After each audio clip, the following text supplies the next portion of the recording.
Hi అండి, నేను మీ Shilpa Vinay. Welcome to Vinsy kitchen. ఈరోజైతే మనం నాకెంతో ఇష్టమైన హెల్దీ డిన్నర్ రెసిపీని చూద్దాము. నేనైతే ఎక్కువగా డిన్నర్కి చేస్తుంటాను, మార్నింగ్ బ్రేక్ఫాస్ట్గా కూడా చేసుకోవచ్చు. వేడిగా తింటుంటే చాలా అంటే చాలా రుచిగా ఉంటుంది. బరువు తగ్గాలనుకునే వాళ్ళు, డయాబెటిక్ పేషెంట్స్ కూడా హ్యాపీగా తినేయచ్చు. చాలా చాలా హెల్దీ. దీనికోసం ముందుగా ఒక గిన్నెలో 1 కప్పు జొన్న రవ్వ. ఈ జొన్న రవ్వ మనకి ఏ సూపర్ మార్కెట్లో అయినా కానీ ఈజీగా దొరుకుతుంది. మనం జొన్న రవ్వ ఏ కప్పుతో తీసుకుంటామో అదే కప్పుతో 1 కప్పు పెసరపప్పు వేసుకొని 1-2 సార్లు శుభ్రంగా కడిగేసుకోవాలి. ఇందులో 1 కప్పు నీళ్లు పోసి కనీసం 1 గంట పాటైనా నానబెట్టుకోవాలి. జొన్న రవ్వ 1 గంట పాటు నానితేనే చక్కగా ఉడుకుతుంది. చూడండి, 1 అవర్ తర్వాత చూస్తే జొన్న రవ్వ పెసరపప్పు చక్కగా నానిపోయాయి కదా. ఇప్పుడు స్టవ్ పైన కుక్కర్ పెట్టేసుకుని ఇందులో 4 కప్పుల నీళ్లు పోసుకోవాలి. మనం జొన్న రవ్వ పెసరపప్పు కొలుచుకున్న కప్పు ఉంది కదా, అదే కప్పుతో 4 కప్పుల నీళ్లు పోసి ఈ నీళ్ళని మరిగించుకోవాలి.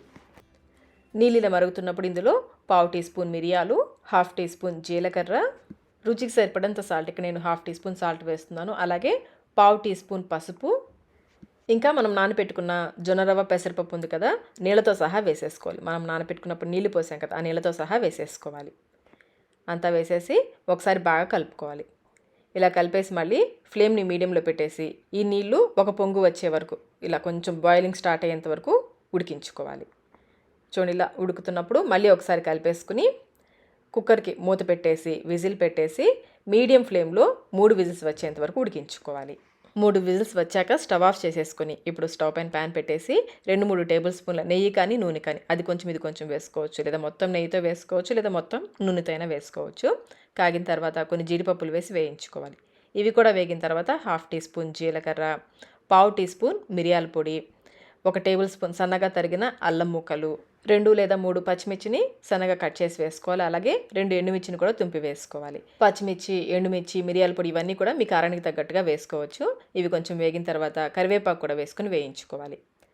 చివరిగా 1/2 టీ స్పూన్ ఇంగు కూడా వేసుకొని ఒకసారి కలిపేసి స్టవ్ ఆఫ్ చేసేసుకోండి. పోపు రెడీ అయిపోయింది. కుక్కర్లో ప్రెషర్ పోయేలోపు ఇలా పోపు రెడీ చేసుకున్నామంటే ప్రెషర్ పోయిన వెంటనే మనం పోపును వేసేసుకోవచ్చు. రవ్వ కూడా చూడండి చక్కగా ఉడికిపోయింది కదా. ఒకసారి బాగా కలిపేసుకుని ఇప్పుడు ఇందులో కాచిన నీళ్ళు, బాగా మరిగించుకున్న నీళ్ళు, వేడి నీళ్ళు పోసుకోవాలి. మనకి ఎంత కన్సిస్టెన్సీ కావాలో దానికి తగ్గట్టుగా నీళ్ళు పోసుకోవచ్చు. నీళ్ళు పోసాక స్టవ్ ఆన్ చేసేసుకుని బాగా కలిపేసుకోండి. నేనైతే 1.5 కప్ వరకు వాటర్ పోసాను. ఇది కొంచెం పల్చగా ఉంటేనే బాగుంటుంది. చూడండి, ఈ విధంగా కలిపేసుకొని ఇప్పుడు ఇందులో మనం రెడీగా ఉంచుకున్న పోపు ఉంది కదా, అది వేసేసుకోవాలి. ఈ పోపు ఇందులో బాగా కలిసిలాగా కలిపేసుకుని ఒకసారి టేస్ట్ చెక్ చేసుకోండి. సాల్ట్ తగ్గితే వేసుకోవచ్చు. నేనైతే కొంచెం సాల్ట్ వేస్తున్నాను. అంతా ఒకసారి బాగా కలిపేసుకుని సర్వ్ చేసేసుకోండి. వేడిగా తింటేనే బాగుంటుందండి. చల్లగా అయిందంటే గట్టిగా అయిపోతుంది. వేడిగా తింటే ఈ జొన్న రవ్వ పొంగలి చాలా అంటే చాలా రుచిగా ఉంటుంది. చాలా చాలా హెల్దీ కూడా. మరి మీరు కూడా ఈ జొన్న రవ్వ పొంగల్ని ఒకసారి తప్పకుండా ట్రై చేయండి. ట్రై చేసి మీకు టేస్ట్ ఎలా అనిపించిందో మాకు కమెంట్ రూపంలో తెలియచేయండి. వీడియో నచ్చినట్లయితే లైక్ చేయండి, మీ ఫ్రెండ్స్కి, ఫ్యామిలీ మెంబర్స్కి షేర్ చేయండి. మన ఛానల్ని ఫస్ట్ టైం చూస్తున్నట్లయితే సబ్స్క్రైబ్ కూడా చేసుకోండి. Thank you.